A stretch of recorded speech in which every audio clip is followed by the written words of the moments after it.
Hi అండి. నిన్న ఆదివారం కదా, మా వారైతే చికెన్ తేవడానికి మార్కెట్కి వెళ్ళారు. రాగానే దాని రియాక్షన్ చూడండి ఎలా ఉందో.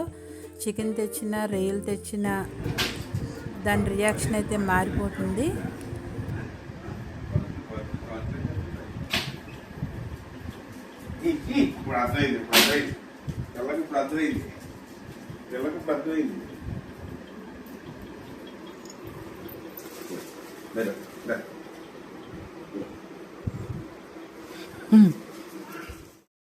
తరువాత నేను కర్రీ వండే వరకు కూడా వంటగదిలో ఎదురుగుండా అలాగే కూర్చుంటుంది. ఆ కర్రీ వండే వరకు కూడా దాన్ని మీకు చూపిస్తాను, చూడండి.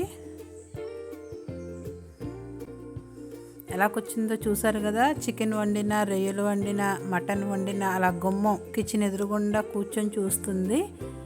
మనం అన్నం పెట్టేసిన తర్వాత ఇంక వెళ్ళిపోతుంది. అదే మనం పెరుగన్నం పట్టుకొస్తున్నాను అని కలుపుతున్నాను అని అంటే చాలు, మంచం కిందకు వెళ్ళి దాక్కుంటుంది. అస్సలు రాదు బయటికి.